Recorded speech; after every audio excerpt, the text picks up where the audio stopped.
análisis de qué está pasando con el campo en la Argentina, qué está pasando con la ganadería en la Argentina y qué está pasando con su provincia, con Entre Ríos, porque hoy se habla mucho de la provincia de Buenos Aires, pero en provincias como la de Entre Ríos hay situaciones muy complejas, quizás más profundas que en la provincia de Buenos Aires en cuanto al pago de sueldos, pero que nadie las comenta. Así que vamos a hablar un rato con el diputado nacional Jorge Chemes, de la Unión Cívica Radical de Entre Ríos. ¿Qué tal, Jorge? ¿Cómo te va? ¿Qué tal? ¿Cómo estás? Bien, gracias. ¿Todo bien? Muy bien, gracias. Bueno, a ver, antes de hablar un poco de lo que viviste en la rural hace 48 horas, ¿no hay políticas para devolver la ganadería en la Argentina? No solo que no hay política, sino creo que no hay voluntad como para generar un proyecto político en materia agropecuaria. No se lo ve al sector realmente como un sector que apuntale la economía, que genere desarrollo, crecimiento. Yo te diría, es lamentable lo que voy a decir, se lo ve al sector únicamente como una fuente de recursos fiscales y obviamente de generación de recursos cuando las cosas están mal, que las papas queman, siempre se echa mano al campo y se busca de alguna manera tratar de generar algún ámbito o sensación como para que aparezca un nuevo impuesto, ¿no? Jorge, el otro día hablaba con algunos amigos que tienen la suerte de recorrer mucho la República Argentina interior por cuestiones laborales y me dice, yo hace mucho que no recorro gran parte del país, esto tengo que ser honesto, entonces estoy tocando un poco de oído, por eso voy a tu experiencia. Y me decía este amigo, ustedes de la ciudad no tienen idea lo mal que se está en el interior del país. Sin duda. Más allá de lo que dicen, lo mal que se está. ¿Es tan así, es tan grave la situación que desde la ciudad no vemos? Mira, yo creo que es muy grave e inclusive yo siempre digo que el comienzo de esta crisis no se va a dar desde Capital Federal, sino va a empezar a generarse desde el interior. Porque la realidad es que esta presión fiscal, esta falta de políticas y en definitiva, aunque no parezca, pero hay una crisis de precios y crisis de rentabilidad en los diferentes sectores agropecuarios, pegan fundamentalmente en los pueblos chicos del interior. Por darte un ejemplo, yo vengo de un pueblo, o vivo en un pueblo de 2000 habitantes aproximadamente, obviamente vivo del sector rural, y cuando el hombre de campo no tiene esa presión fiscal o falta de rentabilidad y no tiene dinero, ese dinero deja de circular justamente en ese ambiente o en ese medio donde vive. El hombre de campo históricamente no ha sido una persona que ha sacado el dinero afuera, ha invertido en otras cosas. Automáticamente si tiene un peso, la reinvierte, exactamente, la reinvierte su campo, utiliza el mecánico de su pueblo, compra en el comercio de su pueblo, obviamente lo que se consiga, y ese dinero deja de circular y automáticamente produce un vaciamiento y una falta de circulante que se nota en las cajas de la vida de la gente. ¿Tiene ¿no? ferrocarril tu pueblo o tampoco no lo tiene? No, está desmantelado totalmente el ferrocarril en la provincia de Entre Ríos y lamentablemente hoy sería inclusive un medio de transporte que bajaría los costos de producción, sería un medio importante y además dejaría de colapsar las rutas que en Entre Ríos inclusive están muy complicadas. Así que lamentablemente no lo tenemos. No, ¿sabés por qué te digo? Porque eso lo veo por experiencia propia, porque toda mi familia es de un pueblo también del interior de la provincia de Santa Fe, sí, claro, que al igual que ustedes tendrá 3000 habitantes. Exacto. Por eso comparto plenamente y sé que es así. El chacarero del pueblo compra en el pueblo, porque, por ejemplo, en este caso hice a Rosario, tiene 100 y pico de kilómetros, a Santa Fe 200 kilómetros. Entonces, cuando ese chacarero le va mal, el pueblo se cierra, y ni hablar con lo que les pasó con el ferrocarril, al igual que ustedes en Entre Ríos, ¿no? Así o sea que se siente y muchísimo. Se siente muchísimo y como te digo, se siente mucho en la comunidad, en el ritmo de vida de la gente y hasta en el ánimo, porque la gente o las personas que ven que de alguna manera se puede generar algún recurso, carga ilusiones y después se desploman con estas realidades que vivimos. Jorge, cuando se discute el tema de las cabezas de ganado, si vos escuchás a unos te dicen, no, hay una reproducción bárbara, recuperamos la cantidad de cabezas de ganado en un año. Otros te dicen, tenemos que esperar 15 años. ¿Cuál es la realidad? La realidad es que en los últimos 5 años se perdieron aproximadamente entre 10 y 12 millones de cabezas. Pese a toda... obviamente el aumento de precio que existe no es por una política adecuada, sino justamente es el efecto de haber tenido políticas equivocadas y hubo una liquidación de stock. Ese stock, aunque muchos digan, y a pesar del precio, hoy no se está recuperando porque es muy difícil que el hombre que vendió sus vacas y vació el campo para hacer soja, por ejemplo, vuelva. Sobre todo porque hay una serie de inversiones en infraestructura como son aguadas, alambrados y demás, que se abandonan y lamentablemente es muy difícil volver a invertir en eso y entrar en el sistema. Hoy por hoy te diría que la situación ganadera del stock no ha variado mucho, si ha tenido un aumento ha sido mínimo, y lamentablemente en la medida en que no haya un aumento de stock no vamos a tener un escenario donde se pueda,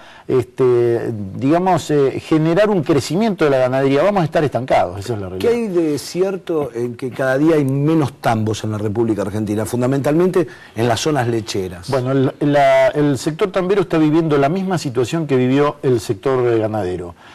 Una cantidad de años con precios que producían rentabilidades negativas, con lo cual terminamos liquidando stock ganadero. Bueno, con el tambo pasa lo mismo. Ya hace 3 años que estamos con los precios estancados al productor y con aumentos de costo de producción de aproximadamente 35%, lo cual te inserta en un escenario de rentabilidad negativa y se van liquidando los tambos. Hay gente que está saliendo del sistema. ¿Qué es lo que hace? Pero la realidad, y lo que a mí me preocupa en el sector tambero, es que muchas de estas vacas que se venden no van a faena como es el sector de productor de carne.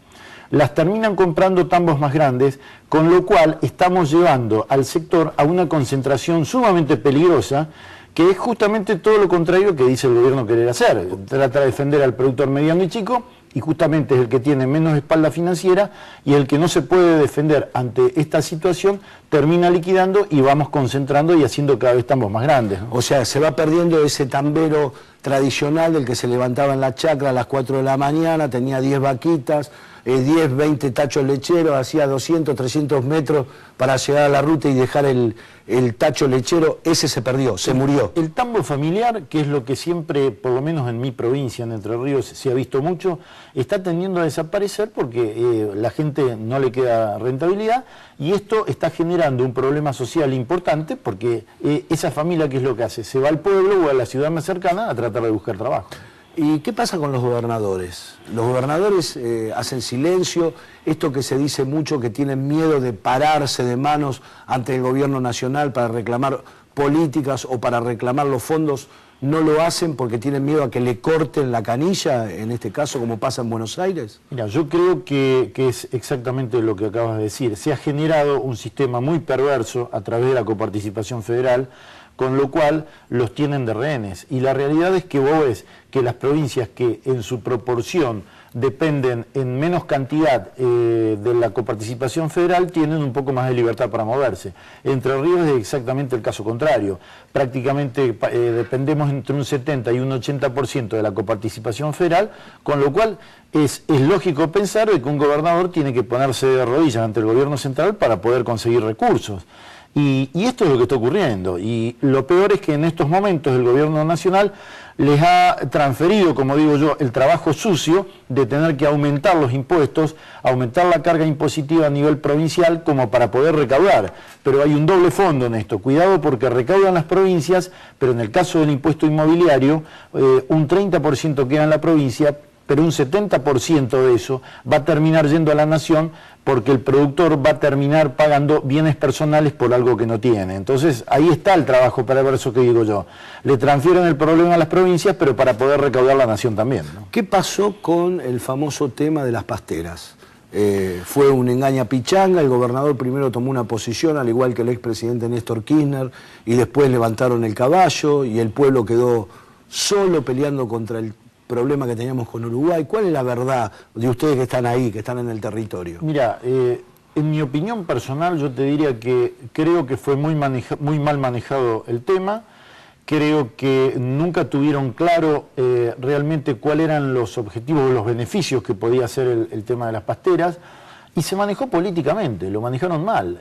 Se interpuso el beneficio político en todo esto, se dio un mensaje, en definitiva a la gente se le dio un mensaje o un discurso que no fue cumplido, y hoy nos encontramos con una realidad que realmente no saben qué hacer o no saben para dónde ir.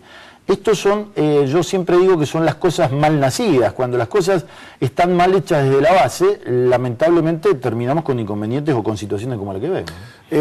Vos sabés muy bien que hoy la provincia de Buenos Aires está viviendo una situación realmente grave. El desdoblamiento del pago del aguinaldo. Hoy ya se dice que el gobernador Scioli pagaría en 2 cuotas y antes de finales de agosto. Bueno, lo que está pasando con el tema de las salas de bingo que anticipan una cifra de 1.500 millones de pesos. Pero yo decía que hay otras provincias, y ponía el ejemplo de Entre Ríos, que no solamente tienen el mismo problema de Buenos Aires. Aún es más grave porque hace un tiempo que los trabajadores estatales están cobrando en cuotas el sueldo. ¿Cuál es la verdadera situación de Entre Ríos en cuanto al empleado público? Yo te diría que la situación financiera de Entre Ríos es complicada, porque obviamente, como recién te decía, depende mucho de la coparticipación federal, pero la realidad también es que es una provincia que en estos momentos está sintiendo los efectos de una recesión que cada día es más profunda, con un sector agropecuario importante, o sea, los recursos inclusive de producción de la provincia de Entre Ríos vienen del sector agropecuario y hoy se está sintiendo esta crisis del sector. ¿Cómo está el gobierno? Bueno, el gobierno yo creo que está complicado, muy complicado. No sé si en estos momentos tiene tanta complicación como para no llegar a poder cumplir con los sueldos inmediatamente, pero sí creo que a mediano plazo y a corto plazo te diría que puede llegar a tener serios inconvenientes. Pero sí hoy ha tenido que recurrir el gobierno de la provincia a un ajuste furioso del impuesto inmobiliario, que es alevoso porque tenemos incrementos en las valuaciones y en las alícuotas, digamos incrementos con 300% de piso y 900% de aumento, con lo cual es infernal, pero también yo te diría de que han tenido que emitir letras de tesorería para pagar. Ellos dicen que hoy es para pagar los proveedores, pero a mí no me extrañaría que en algún momento esas letras se extiendan para poder cubrir y cancelar deudas con otros sectores. Con lo cual te quiero decir, creo que Entre Ríos están en una situación complicada, están por todos los medios tratando de que no se sepa o tratar de cubrir esto y que no lo conozca la opinión pública, pero la realidad es que cuando vos salís a la calle y ves la recesión que hay y el malestar que existe en la gente, te das cuenta de que la falta de dinero es real. ¿Te quedas un ratito más? Sí, como no. Te voy a dejar pendiente una pregunta para después del corte, sí, si bien ya hablamos del tema de ganadería, pero vos declaraste que el secretario de Comercio, Moreno, es el mayor destructor de la ganadería argentina entre el 2004 y el 2012. Quiero que me lo profundices un poco. No, y también quiero que me hagas un análisis de cómo ves el futuro de la Unión Cívica Radical. Si ves el planteo de Wiener de volver a reconstruir un poco esa alianza que se frustró, si es posible. Con mucho gusto. La pausa y seguimos hablando con el diputado Chemes aquí en La Voz de Todos. Ya venimos.